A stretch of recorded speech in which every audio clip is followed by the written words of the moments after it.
Good morning mga kataladi. So for today's video, gagawa tayo ng sinigang na hipon. So as requested sa isa sa mga videos natin, yung sa pork sinigang, kung pwede daw ba gumawa ng video on how to cook etong sinigang na hipon. So ayan, eto na yung request. So yan yung mga kailangan nating gulay. And then yes, pinaka-importante yung hipon. So, mapapakulo lang tayo ng tubig dyan and then talbog-talbog na lang yan. So, hindi natin kailangang ibusa or igisa yung mga ricados. Okay.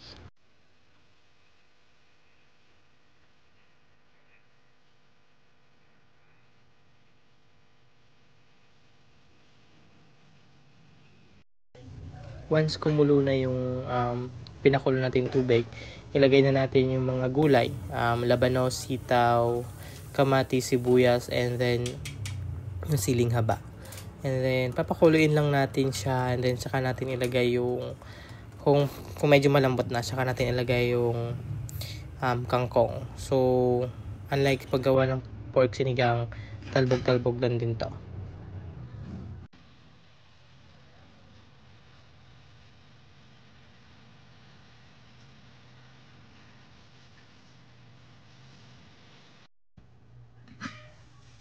Okay, so habang pinapakulo na natin siya, pwede na tayo maglagay ng pampalasa, which is yung asin and then yung patis.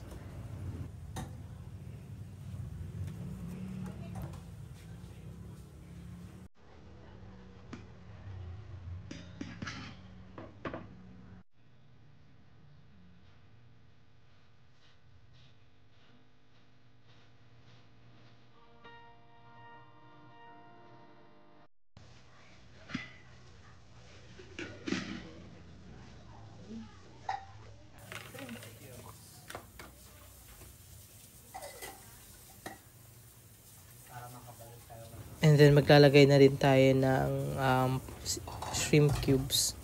Okay, so hindi tayo maglalagay ng mga seasoning dito. Yun lang ilalagay natin pang seasoning dyan sa sinigang na hipon. Halo-haloin lang natin siya. Huwag lang natin kalimutang i-dissolve yung pinaka cubes para naman hindi mamuo pag niluluto or pag inihain na natin siya.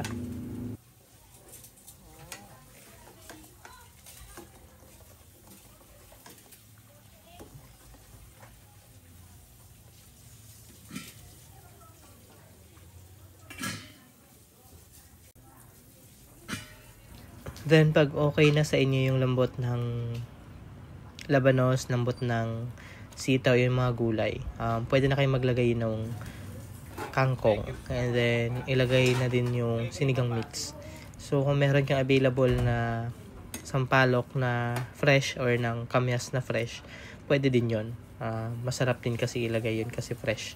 So sa 2 liters, yan, sa pang 2 liters kasi yung nabuksan ko na sinigang mix, hindi ko siya inubos. So mga half lang nun yung ginamit ko kasi konti lang naman yung nilagay kong sabaw, baka sobra yung asim. And then takpan mo lang siya, palambutin mo lang ng konti yung kangkong.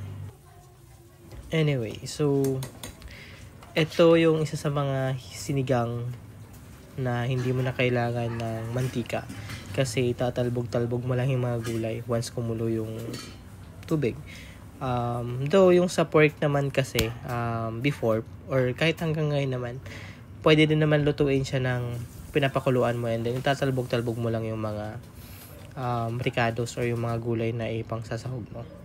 Then huwag kalimutan tikman para ma-adjust mo yung lasa once okay na, and then saka natin ilagay yung hipon pag yan. So kung malambot na yung kangkong, ilagay mo na yung hipon. Sobrang saglit na saglit lang. Wala pang 30 seconds siguro yun or wala pang. Basta sobrang saglit. Once na nag-orange na yung sinigang or yung shrimp, ihango mo na siya kasi hindi din siya pwedeng mag-overcook.